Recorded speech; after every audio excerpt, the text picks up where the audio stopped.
Hey, what's up peoples? Hardleg Joe here with the profile for my Merlantean OTK deck, a build that seeks to take the twin aquatic archetypes of Mermail and Atlantean back to their big Chungus origins, using all the newest water support to facilitate a bunch of high attack sea serpents.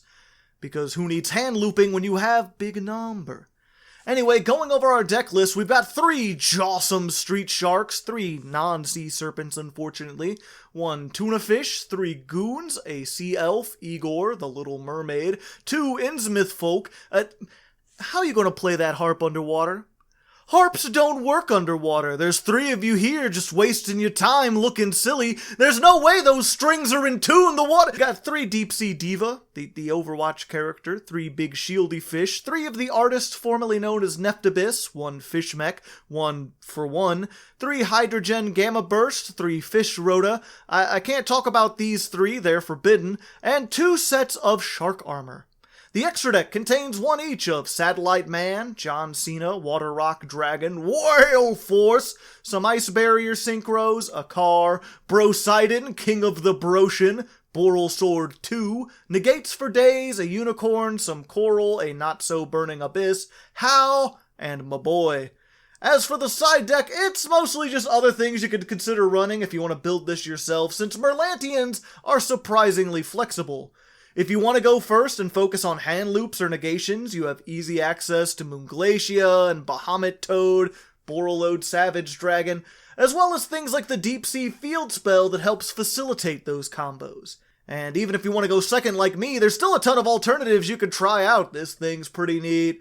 Big Eye works, Dweller, as well as go second cards like Kaiju and Triple Tactics Talents. Unlike a lot of OTK decks I play, this one naturally ends on a negate or 2 after comboing off, which means it's actually viable to run stuff like Evenly Matched or Dark Ruler No More.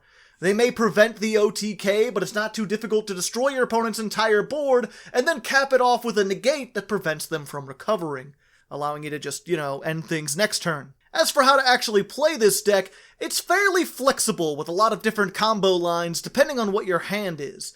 The basic concept, though, is fairly simple. You have 2 kinds of monsters, what I'll call guns and bullets. Your gun monsters all have effects that you activate by sending monsters to the graveyard as cost. Megalo can send 2 water monsters from your hand to summon itself, and contribute a 3rd one on the field to attack twice this turn. Mini Megalo can summon itself by sending 1 water monster from your hand. Harpo discards itself and another water monster to look at your opponent's hand and then banish a card for the turn, useful for getting rid of hand traps. And Prince can send an Atlantean from the deck to the graveyard in order to search an Atlantean. As for the bullet monsters, their effects are activated when a water monster sends them to the graveyard as cost. Dragoon searches a sea serpent, Gun summons a Mermail from the graveyard, Marksman pops a face-down card, Infantry pops a face-up card, and Prince summons an Atlantean from the grave. Prince is both a gun and a bullet, which is why we play him at 3 along with 1 for 1 and Deep Sea Diva, both of whom can summon him out of the deck. Anyway, your main strategy here is just to use your bullets and guns to simultaneously destroy the opponent's field while swarming with big numbers. You mostly accomplish this with Megalo. It's a 2400 beater that shoots 2 bullets to summon itself, and can fire off a 3rd to get that double attacking effect. Not only that, but it searches an Abyss spell trap when summoned, which we play 2 of, both of which are equip cards. Kraken gives 400 attack and negates a monster effect, while Mizuchi gives 800 attack and negates a spell. The negates are super interesting too. They work automatically on the first monster or spell your opponent activates, and they destroy themselves in the process of negating, but they specifically negate the resolution of effects, not the activation. This distinction means that Mizu is one of the only cards in the game that can negate super polymerization, which is why a lot of people prefer to play Merlanteans as a go-first deck. In our case, we mostly use these as attack boosters, though Kraken can prevent Nibiru, which is nice, and either one can provide a roadblock for your opponent if you don't manage to OTK and they have to try to recover through them. Now, I'm not going to go over all the possible combos, since, like I said, this can get pretty complex depending on your hand, but let me just show you a basic one so you can see how this deck operates. Let's say you start with 2 cards, Neftibus and Heavy Infantry. Summon the prince and activate its effect, sending a Dragoons to search another infantry. Since Dragoons was sent, it can search any sea serpent, allowing you to get Megalo. Summon Megalo by discarding the 2 infantry, and not only will you get your big beater on board, but you'll be able to pop 2 of your opponent's cards and search an armor in the process. Search out Mizuchi, and then your Megalo gains 800 attack.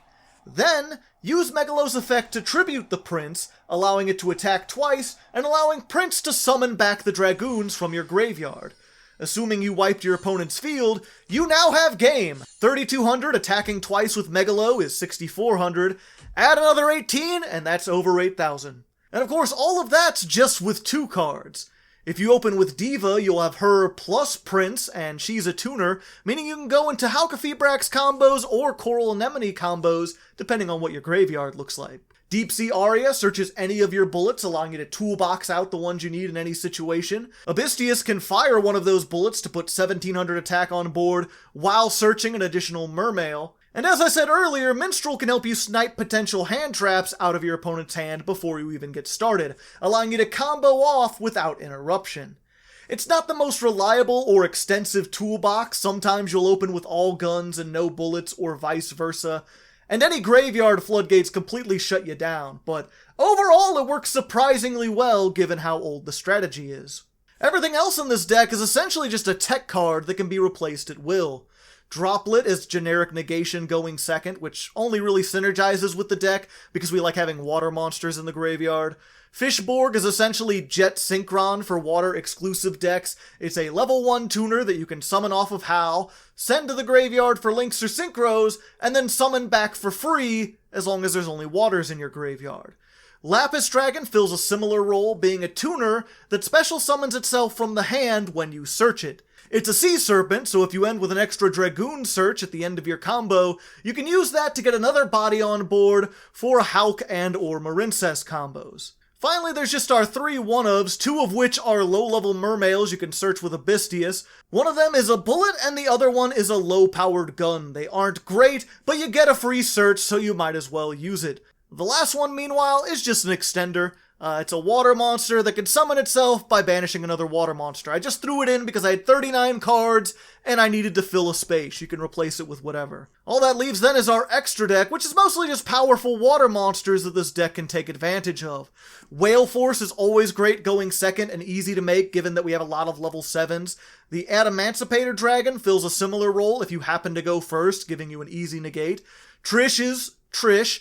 And the other 2 ice barriers are water monsters that can activate their effects by sending cards in your hand to the graveyard, which allows you to trigger your bullet cards in a pinch.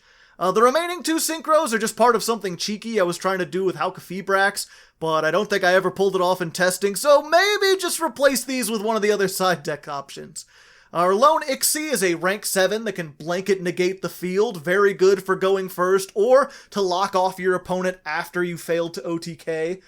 And aside from water support like Coral Anemone or Miss Starboy, most of our links are just generic things that you can replace at your leisure. Obviously, it's not too hard to go from Hauk into Assess Code Talker if you need to help with the OTK. Anyway, that just about wraps it up. Like the video if you liked it, subscribe for more strange deck profiles in general, and ring that bell to be notified when they go live. Thanks again for watching, and until next time, good luck and have fun.